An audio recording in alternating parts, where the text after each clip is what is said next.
Hello there, welcome to Brian Lomax Movie Talk. I went to see a midnight showing just last night of Star Wars The Last Jedi. I've kind of stayed away from a lot of publicity, not because I'm a die-hard Star Wars fan who just doesn't want it ruining. I mean, I didn't want it ruining either way, but because I just don't like films ruining, you know. But yeah, I've never been the big Star Wars guy, and it was actually The Force Awakens that really I kind of got me into the franchise. You know, I'm still not the biggest Star Wars guy, so I should probably just put that up front, just so you know right off the bat where I'm coming from with my review. But you know, I went into this not really knowing what to expect, and I enjoyed it. It's very good, I must say. It is very good. But I feel like it's one of those films that gets better as it goes on. You know, there's a lot of issues kind of in the first act, I think, mainly because the story is kind of it's split into two. So we're seeing two different things going on, and then they converge sometime in the second act. So we've got stuff that's going on with Rey and Luke on the island. It's not a spoiler for anyone who's seen Force Awakens, clearly. And then we've got the stuff with the rebellion. You know, they're fleeing from Kylo Ren, Snoke, and his minions. And for me, whenever they went away from the Rey stuff and the Luke stuff, and Kylo Ren as well, he's kind of tied up in that in some way. I won't go any further into that. But when they go away from that, I did kind of get a little bit bored. We follow Finn, you know, Finn and this new character called Rose as they go on this adventure. They've got to do something. I'm trying desperately not to give away any spoilers. So they're going away to do something. And whenever we were with them, though I like Finn as a character, and I love John Boyega in that role, I thought he was perfect in Force Awakens, I just wasn't gripped by that stuff, and there was some really dodgy CGI in it as well. You know, it's a few moments when they're on these animals, they're riding on these animals, and a lot of hectic stuff's going on in that part of the storyline that kind of requires all this CGI, and I don't think they did the best job with it, if I'm being perfectly honest. So while all this is going on, I'm kind of thinking, you know what, this really isn't as good as The Force Awakens was. And I was a bit disappointed, I must say. And that's the first act. And like I say, I kept on wanting them to go back to Rey on the island. Now, about a third of the way into the film, those two storylines converge. You know, they start to bring them closer together. These characters that are over here and these characters that are over here, they start to come towards one another, and the story, you know, those two stories then meet and become the one through line, so to speak. When that happens, this film really does kick into gear, and it becomes hugely enjoyable, I must say. Really, really enjoyable. And I've also got to say that Kylo Ren, for me, you know, I said this in my Force Awakens review, he is the most interesting villain, I think, that we've had in the Star Wars universe. I mean, and I can't speak about comic books and novels, that kind of thing. I just mean purely on the basis of the movies. For me, he's the most interesting villain because of the conflict within him. You know, I certainly in the first Star Wars film, the original one, not Episode 1, but the first one that actually came out in '77. You know, I was never that intrigued by Darth Vader.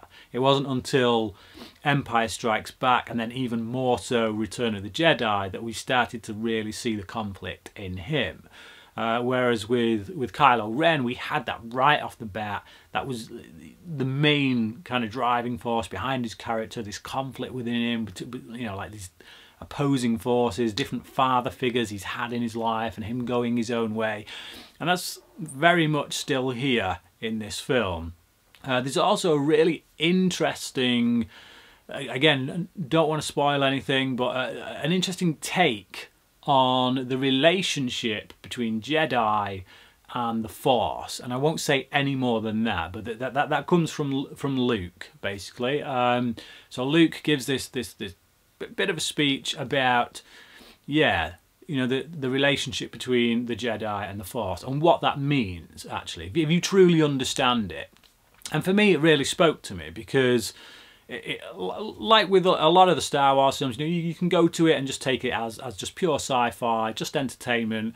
If you want to dig a little deeper, you can see a lot of themes in there that relate to the world, particularly like religion and faith and that kind of thing. And for me, this part really spoke to me because it sets up this theme, this idea that actually that it's the Force that is important and not the people who use it. In the same way that in life, it's the God that we believe in that is the important. It's about him, not about us, you know, that kind of thing. And when we make it about us, things start to fall apart. And I like that they put that in there. I like how they explore it, and I think that trickles down into other characters. You know, once that idea is put out there, we then see it in being lived out, so to speak, in the likes of Rey and Kylo Ren and the choices they make. And I think that's the journey now of these characters, based on that kind of spiel that Luke gives. I think that's what this film is really exploring, and possibly the next one. That idea about you know, giving yourself to something higher that's more important than you are, and that you are kind of you allow yourself to be used by it rather than you trying to use it for your own ends. And I liked that. I really liked that theme. So yeah, like I say, thematically very good, really brilliant action set pieces. One particular lightsaber battle, which is it's not quite like we're used to seeing, you know. I'm trying desperately not to spoil anything. I don't want to say any more than that, but it's a bit of a different kind of lightsaber battle than we're used to seeing, and it was beautifully shot. The production design on the set, it's actually Snoke's ship. They're on board Snoke's ship when it happens. And yeah, the design, the production design on that, the set design, the colours, I just really loved it. And I love the way Rian Johnson, the director, has shot some of the action beats in it. There's quite a lot of ferocity within moments that don't even go much further than people just gazing at each other or just whipping out a lightsaber but maybe not getting the chance to use it. But there's still ferocity in it, in the movements, in the body language, particularly with the Kylo Ren guy, I forget his name, Adam Driver.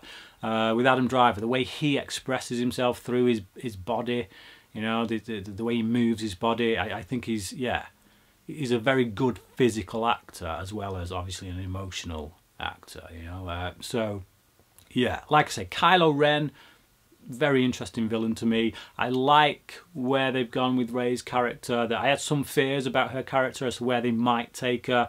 Thankfully, for me at any rate, they didn't. That was just, for me, I liked. And yeah, I still think Poe, for me, is my favourite character. He's probably not as, you know, he's not as consequential as the likes of Kylo Ren and Rey and maybe even to some extent Finn, but I just like him. You know, he is obviously the one to take on the mantle of Han Solo. Now that Han Solo's gone, we need that kind of roguish guy, that flyboy who just, you know, kind of breaks all the rules, and he fills that gap nicely. And I think that's in large part thanks to Oscar Isaac, who is one of my favourite actors, and just kind of, yeah, this is a doddle for him, but it's a great role as well, and I love him in it. So yeah,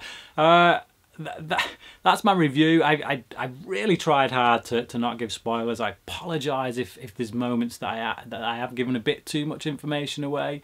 But yeah, there you go. I give it a 4.5 out of 5. For me, this is still not quite as good as Force Awakens. Like Force Awakens for me, right from the opening moments, it was up there and it stayed up there throughout, and films rarely do that. Whereas this, if you think about an interest curve, it starts like midway and then it kind of does that, and then it keeps going. So which is a good trajectory, isn't it, for a film to make? So either way, I ain't complaining. Like I say, just few problems in the first act that kind of a bit plodding a bit, but yeah, I think maybe they won't bother me as much on repeat viewings because I know what's coming. So yeah, 4.5 out of 5 from me. What about you? Have you seen Star Wars: The Force Awakens? Not Force Awakens, The Last Jedi? And if so, what did you think about it? Comment below, let me know, and until next time, cracking.